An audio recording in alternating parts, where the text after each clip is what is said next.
and welcome back to the show. If you're about 30 days out from your wedding day, first, pause for a second and recognize how much you have already accomplished. The venue is booked, the menu is selected, and most of the major payments have already been made.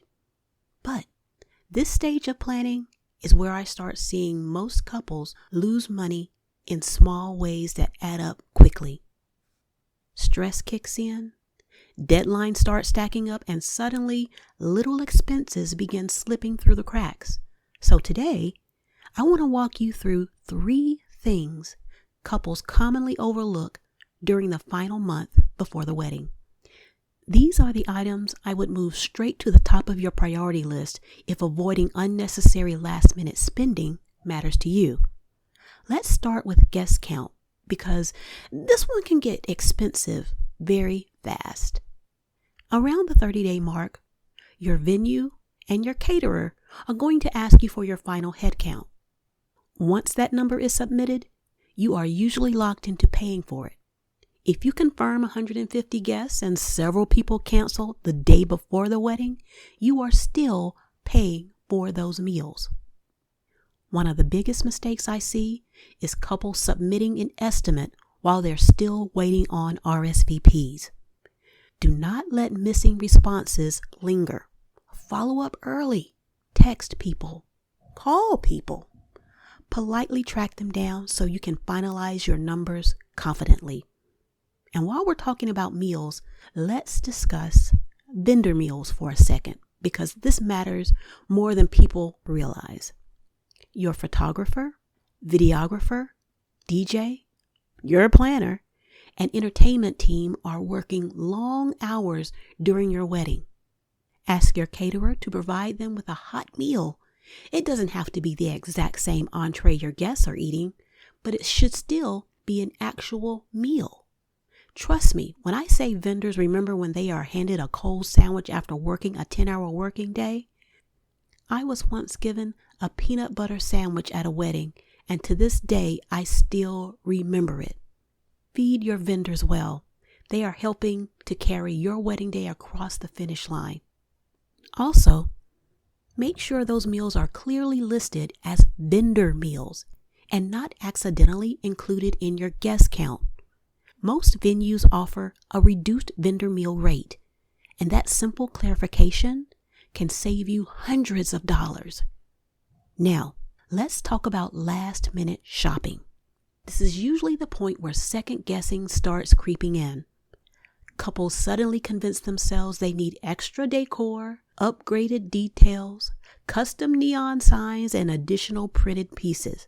That is where the budget starts quietly disappearing.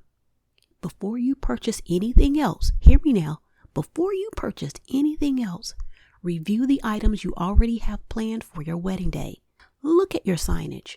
Look at the printed materials and decorative details with your fresh eyes and ask yourself whether they are truly necessary.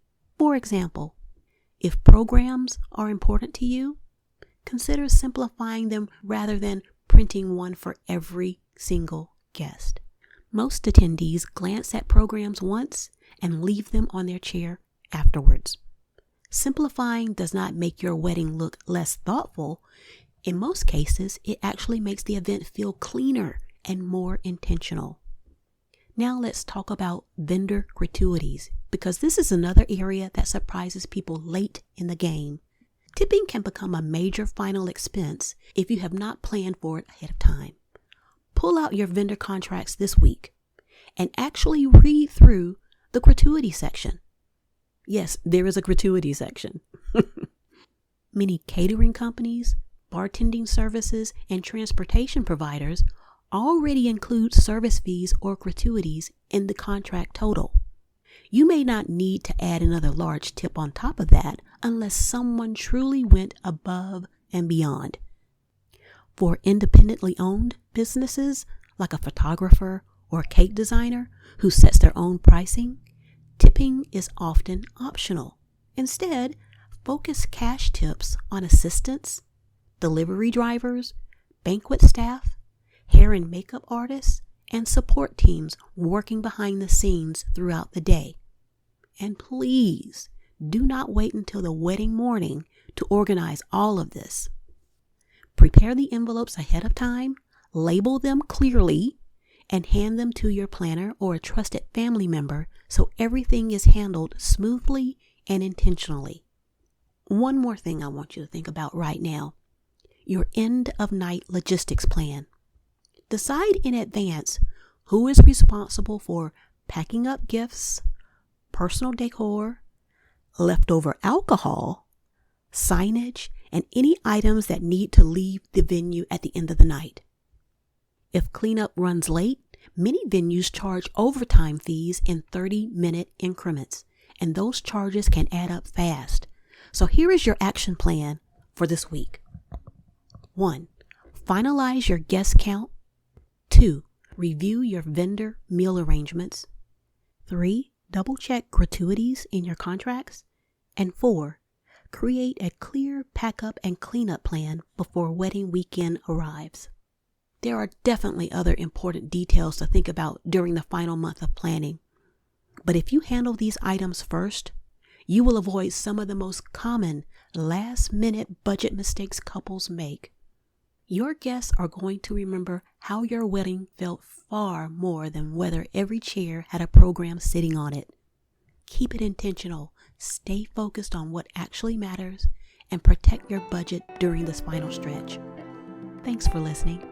Don't forget to click and subscribe for more.